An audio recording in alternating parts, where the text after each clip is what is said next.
Hello guys, അപ്പോൾ ഇന്നത്തെ video എന്നത് നമ്മുടെ ഇറ്റാച്ചി ഉച്ചിഹയുടെ പാർട്ട് 2 ആണ്. പാർട്ട് 1-ൽ നമ്മൾ ഇറ്റാച്ചി ജനിച്ചത് തൊട്ട് തന്റെ ക്ലാനിനെ ഇല്ലാതാക്കിയതും അവസാനം അക്കട്സുക്കി ഗ്രൂപ്പിൽ ജോയിൻ ചെയ്തതൊക്കെയാണ് നമ്മൾ പറഞ്ഞത്. പാർട്ട് 1 കാണാത്തവർക്ക് ഞാൻ ഇവിടെ മുകളിലും താഴെ ഡിസ്ക്രിപ്ഷനിലും ആ വീഡിയോയുടെ ലിങ്ക് ഞാൻ കൊടുത്തേക്കാം. അപ്പോൾ പിന്നെ ഒട്ടും സമയം കളയാതെ ഡയറക്റ്റ് വീഡിയോയിലേക്ക് പോകാം.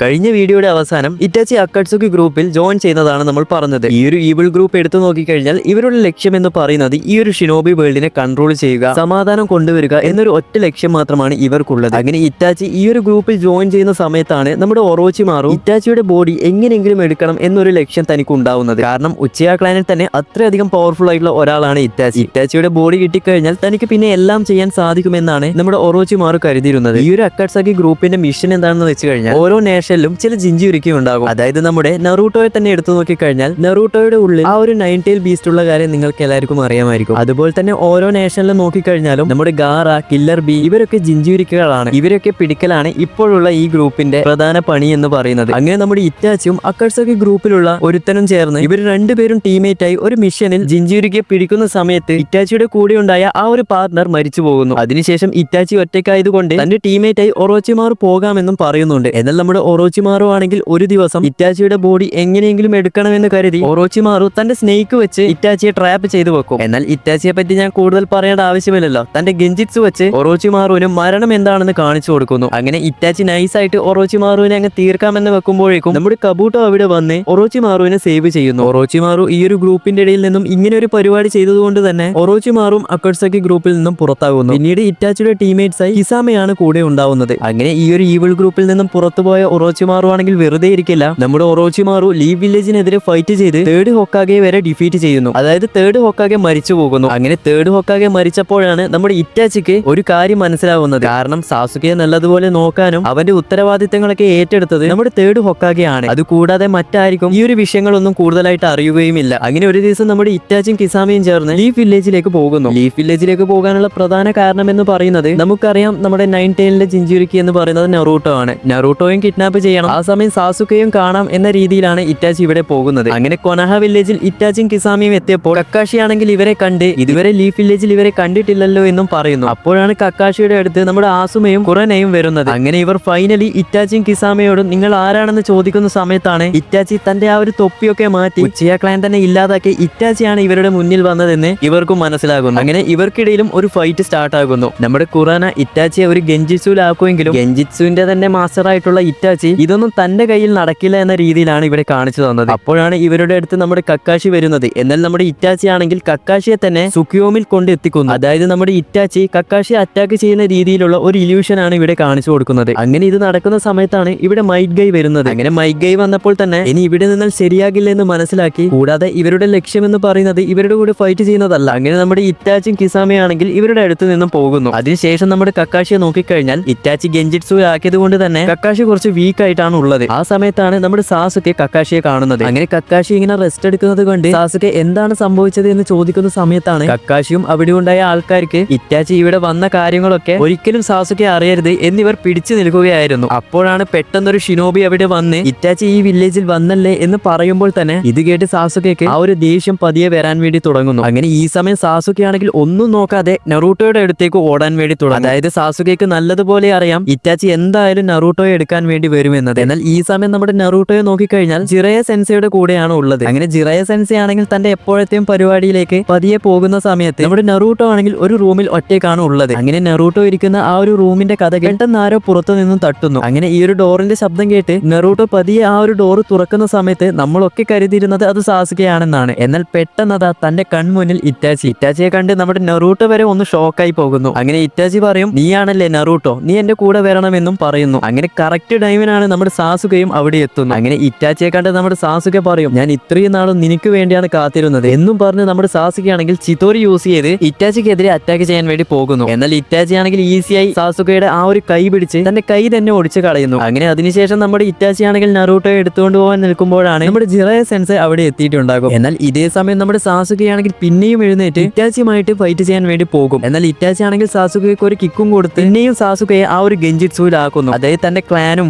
ഫാമിലിയൊക്കെ കൊന്ന ആ ഒരു സംഭവം ഇനിയും ഈ ഒരു ഗെഞ്ചിറ്റ്സുവിലേക്കൂടെ സാസുകെക്ക് കാണിച്ചു കൊടുക്കുന്നു. എന്നാൽ ഈ സമയം നമ്മുടെ ജിറയെ ആണെങ്കിൽ ഇറ്റാച്ചിയും കിസാമയും ട്രാപ്പ് ചെയ്ത് വെക്കാൻ വേണ്ടി ശ്രമിക്കുന്നുണ്ട്. നമ്മുടെ ഇറ്റാച്ചി അമത്തറുസ് വെച്ച് എസ്കേപ്പ് ആയി ഈ ഒരു ലീഫ് വില്ലേജ് വിട്ട് പോകുന്നു. അങ്ങനെ ഇത് കഴിഞ്ഞാണ് സാസുകെക്ക് താൻ ഇനിയും കൂടുതൽ ശക്തനാകണമെന്ന് മനസ്സിലായി ലീഫ് വില്ലേജ് വിട്ട് പുറത്തുപോയി ഒറോച്ചിമാറുവിന്റെ അടുത്തേക്ക് പോകും. അങ്ങനെ ഒറോച്ചിമാറുവിന്റെ കയ്യിൽ നിന്നും ട്രെയിനിങ് ചെയ്തു നമ്മുടെ സാസുകെ ഒറോച്ചിമാറുവിനെ തന്നെ ഡിഫീറ്റ് ചെയ്യുന്നു. അതിനുശേഷം അക്കാട്സാക്കി ഗ്രൂപ്പിലുള്ള ദെയ്തറെ നമ്മുടെ സാസുകെ ഡിഫീറ്റ് ചെയ്യുന്നു. അതിനുശേഷം സാസുകെ തനിക്ക് വേണ്ടി ഒരു ടീം തന്നെ ക്രിയേറ്റ് ആക്കുന്നുണ്ട്. അങ്ങനെ ഈ ഒരു സമയമൊക്കെ ആയപ്പോഴേക്കും ഇറ്റാച്ചിയുടെ കണ്ടീഷൻ ഒക്കെ കുറച്ച് മോശമായിട്ടാണ് ഉള്ളത്. താൻ പതിയെ വീക്കായി മാറി, അതായത് തന്റെ സ്പെഷ്യൽ എബിലിറ്റീസ് ഒക്കെ ഉപയോഗിച്ചതുകൊണ്ട് തന്റെ കണ്ണൊക്കെ പതിയെ ബ്ലൈൻഡ് ആയി, ഇനി അധികകാലം ജീവിക്കില്ല, ഉടൻ തന്നെ മരിക്കുമെന്ന് നമ്മുടെ ഇറ്റാച്ചിക്ക് തന്നെ നല്ലതുപോലെ അറിയാം. അത് കൂടാതെ ഇറ്റാച്ചി എപ്പോഴും കരുതുന്നത് തന്റെ അനുജനായിട്ടുള്ള സാസുകയുടെ കയ്യിൽ നിന്ന് തന്നെ മരിക്കണമെന്നാണ്. കാരണം ഇറ്റാച്ചി വലിയൊരു യുദ്ധം ഒഴിവാക്കാൻ വേണ്ടിയാണ് തന്റെ വംശത്തെ തന്നെ ഇല്ലാതാക്കിയത്. പക്ഷെ എന്തൊക്കെ പറഞ്ഞാലും ഇറ്റാച്ചി ചെയ്ത സംഭവങ്ങളൊക്കെ വലിയ തെറ്റ് തന്നെയാണ്. അതിന്റെയൊക്കെ ഒരു പ്രായച്ചിത്തം എന്ന രീതിയിലായിരിക്കാം ഇറ്റാച്ചിക്ക് തന്റെ സാസുകയുടെ കയ്യിൽ നിന്ന് തന്നെ മരിക്കണം എന്ന് വിചാരിക്കുന്നത്. അങ്ങനെ അതിനുശേഷമാണ് ഒരു ദിവസം നമ്മുടെ ഇറ്റാച്ചി നറൂട്ടോയെ കാണുന്നത്. അങ്ങനെ ഈ സമയം നമ്മുടെ ഇറ്റാച്ചി നറൂട്ടോയോട് ചോദിക്കുന്നുണ്ട്, നീ എന്തിനാണ് സാസുകയെ ഇങ്ങനെ റെസ്ക്യൂ ചെയ്യാൻ വേണ്ടി ശ്രമിക്കുന്നത്? പലതവണ അവനെ ലീഫ് വില്ലേജിലേക്ക് കൊണ്ടുവരാൻ വേണ്ടി ശ്രമിച്ചു, എന്നിട്ടൊന്നും നടന്നില്ല. സാസുകയുടെ ഉള്ളിലും ഒരു ഈവിൾ സൈഡ് ഉണ്ട് എന്നും പറയുന്നു. അപ്പോഴാണ് നമ്മുടെ നറൂട്ടോ പതിവ് പോലെ തന്നെ സാസുക ഒരു ഫ്രണ്ടാണ്, ഞാൻ അവനെ ഒരു ബ്രദറിനെ പോലെയാണ് കാണുന്നത്, അവൻ ആരൊക്കെ എത്രയൊക്കെ ഈവിളായിട്ട് എന്ന് പറഞ്ഞാലും അവരെ ഞാൻ തിരിച്ചു കൊണ്ടുവരും തുടങ്ങിയ കാര്യങ്ങളൊക്കെ ഇറ്റാച്ചിയോട് പറയുന്നു. ഇത് കേൾക്കുന്ന ഇറ്റാച്ചിക്കും കുറച്ച് സന്തോഷമാകുന്നു. അതായത് ഇറ്റാച്ചി പോയി കഴിഞ്ഞാൽ സാസുകയെ നറൂട്ടോ എന്തായാലും നല്ല വഴിയിൽ കൊണ്ടുവരുമെന്ന കാര്യം ഇറ്റാച്ചിക്കും മനസ്സിലാകുന്നു. അങ്ങനെ ഇത് കഴിഞ്ഞാണ് നമ്മുടെ സാസുകയ്ക്ക് ഇറ്റാച്ചി ഉച്ചിഹാസിന്റെ ആ ഒരു ഹൈഡൌട്ടിൽ ഉണ്ട് എന്ന കാര്യം മനസ്സിലായി. ഫൈനലി സാസുകയും ഉച്ചിയും തമ്മിൽ അങ്ങനെ കണ്ടുമുട്ടുന്നു. അങ്ങനെ ഇവരുടെ ഫൈറ്റും സ്റ്റാർട്ട് ആകുന്നു. ആദ്യം ഇറ്റാച്ചി ഗെഞ്ചിറ്റ്സു ഒക്കെ വെച്ച് ഫൈറ്റ് ചെയ്യും. അതിനുശേഷം പിന്നീട് ഹാൻഡ് ടു ഹാൻഡ് ആയിട്ടാണ് ഇവരുടെ ഫൈറ്റ് പോകുന്നത്. നറൂട്ടോ ഷിപ്പുഡനിൽ തന്നെ ഒരു ബെസ്റ്റ് ആയിട്ടുള്ള ഫൈറ്റ് ആണ് ഇത്. ഫൈറ്റിനെ കുറിച്ച് ഞാൻ ഇവിടെ കൂടുതലായിട്ട് പറയുന്നില്ല.